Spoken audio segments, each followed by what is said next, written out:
সরকারি খাস জমি দখল, খাস পুকুর ভরাট, এরপর সেই জায়গায় দোকান, হোটেল, ব্যক্তিগত কার্যালয় সবই একজন জনপ্রতিনিধির বিরুদ্ধে ওঠা অভিযোগ। নীলফামারী কিশোরগঞ্জ সদর ইউনিয়ন পরিষদের চেয়ারম্যান হোসেন শহীদ সোহরাওয়ার্দী ওরফে গ্রেনেড বাবুর বিরুদ্ধে এবার প্রায় 15 কোটি টাকার সরকারি সম্পত্তি দখলের অভিযোগে তদন্তে নেমেছে জেলা প্রশাসন। অভিযোগ রয়েছে শুধু সরকারি জমি দখলই নয়, হাটবাজার উন্নয়ন প্রকল্পের সরকারি অর্থ ব্যবহার করে একটি খাস পুকুর ভরাট করা হয়েছে। এরপর সেখানে গড়ে তোলা হয়েছে মিনি পার্ক, কবুতরের খামার এবং ব্যক্তিগত স্থাপনা। উপজেলা ভূমি অফিসের তথ্য অনুযায়ী কিশোরগঞ্জ বাজারের খাসখতিয়ানের অন্তত 40% সরকারি জমি দখলের অভিযোগ রয়েছে চেয়ারম্যানের বিরুদ্ধে। স্থানীয়দের দাবি, ক্ষমতার প্রভাব খাটিয়ে প্রধান সড়কের পাশেই মূল্যবান সরকারি জমি ও ভেতরের পুকুর ভরাট করে একের পর এক স্থাপনা নির্মাণ করা হয়েছে।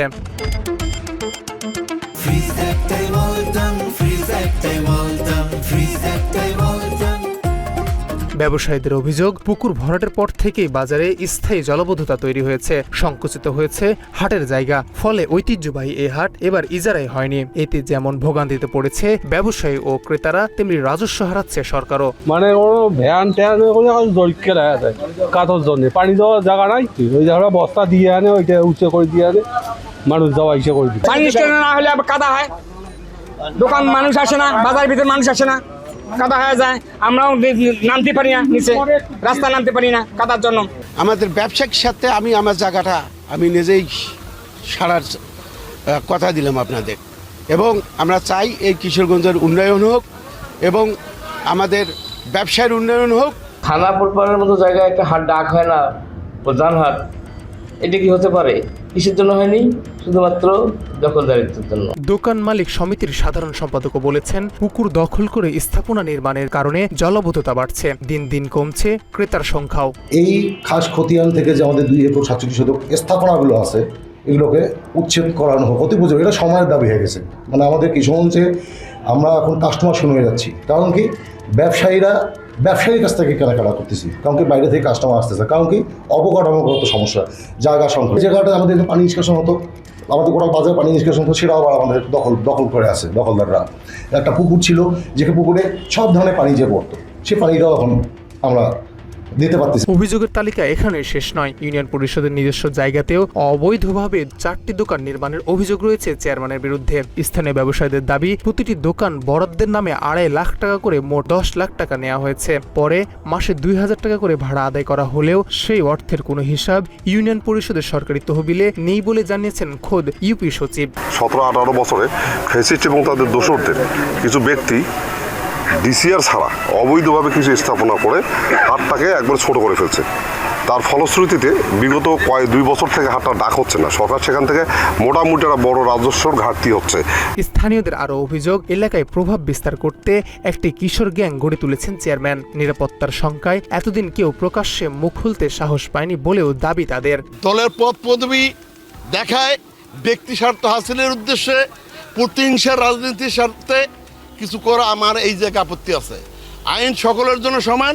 আমার ইতিহাসে আমরা দেখিনি যে এখানে একটা গরুর হাট, কোরবানির একটা গরুর হাট আমরা করতে পারিনি। একমাত্র কারণ অবৈধ স্থাপনা করার কারণে আমাদের জায়গা সংকলন। আমাদের অতীব সময়ের দাবি, প্রাণের দাবি হয়ে গেছে এই স্থাপনাগুলোকে উঠে ফেলা। এখন এই সমস্ত লোকজন জায়গা অকুলনের কারণে, চলাফেরা করার কারণে, রাস্তাঘাট দখল করার কারণে সমস্ত কিছু থেকে বঞ্চিত।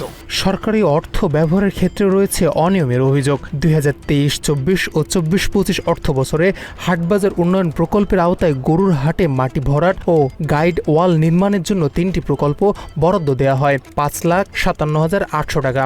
স্থানীয়দের দাবি, সেই অর্থ হাটের উন্নয়নে ব্যবহার না করে চেয়ারম্যান নিজের দখলে থাকা পুকুর পাড়ের গাইড ওয়াল ও ব্যক্তিগত কার্যালয় নির্মাণে ব্যবহার করেছেন। এদিকে সংশ্লিষ্ট জায়গাটি সরকারি বলে স্বীকার করেছেন ইউপি চেয়ারম্যান। কেন সেখানে স্থাপনা গড়ে উঠেছে সেই ব্যাখ্যাও দিয়েছেন তিনি। তা যাই হোক, এটা এই অবস্থা থেকে আমার এখন পর্যন্ত এই জায়গাটা আমার না, এটা সরকারের ক্লিয়ার কাট কথা। যে পজিশনটা আমি ধরে আছি সেটা 12 বছর আগে, আমার চেয়ারম্যান হওয়ার 4 বছর 12 বছর আগে এখানে আমার একটা ডেকোরেশনের ব্যবসা ছিল। কোনো এক কারণে ভদ্রলোককে চা খাওয়াইতে যা থু দেখতে এই ওয়ালের পিছনে, তো বললো যে আপনার হোটেল রুচি সম্পন্ন নাই।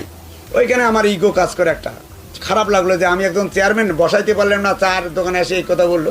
তখন আমি মাথায় নেই যদিও সরকারি জায়গাতে একটু রুচি সম্পন্ন করে দেয়, যদি ভাগ্যে না থাকে কেউ যদি ভেঙে দেয় দেখ।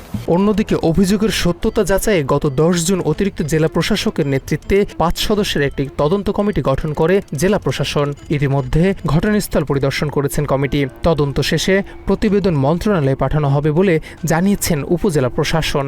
এটা স্থানীয় সরকার আইন 2009 আছে, এই আইনের বলে এটা সরকারি সম্পত্তি সুরক্ষা দেওয়ার দায়িত্ব জনপ্রতিনিধি, চেয়ারম্যান, মেম্বার বলেন, যাই বলেন তার। সুতরাং যেটা সুরক্ষা দেওয়ার দায়িত্বটা যাদের, তার এটা ভক্ষণ করার সুযোগ আইনে নাই। তদন্তে প্রমাণিত হলে এটা আমরা তদন্ত কমিটি এই রিপোর্ট পাঠিয়ে দেবে মিনিস্ট্রিতে, মিনিস্ট্রি সেটা যে সিদ্ধান্ত নেয়। বিষয়টি নিয়ে আশ্বাস দিয়ে জেলা প্রশাসন বলেন, তদন্ত প্রতিবেদনে অভিযোগের সত্যতা পাওয়া গেলে আইন অনুযায়ী ব্যবস্থা নেওয়া হবে। এই বিষয়টা আমাদের যখন নজরে এসেছে, এটা দীর্ঘদিন যাবৎ ওনার দখলে আছে যতটুকু আমরা জানি। তো আমরা এটা ইতিমধ্যে তদন্তের জন্য একটা 5 সদস্য বিশিষ্ট কমিটি করেছি। কমিটি ইতিমধ্যে তাদের তদন্ত কার্যক্রম শেষ করেছে। আমরা রিপোর্টটা এখনো পাইনি। রিপোর্ট পাওয়ার পর আমরা প্রয়োজনীয় ব্যবস্থা। সরকারি অর্থের অপব্যবহার এবং রাষ্ট্রীয় সম্পত্তি আত্মসাতের অভিযোগ সব মিলিয়ে এখন তদন্তের কেন্দ্রে এক ইউপি চেয়ারম্যান। তদন্ত কমিটির প্রতিবেদনের পর অভিযুক্ত জনপ্রতিনিধির বিরুদ্ধে কী ব্যবস্থা নেওয়া হয় সেটি লক্ষ্য স্থানীয়দের। তথ্যচিত্রে জাকির শামীম, বাংলা এডিশন।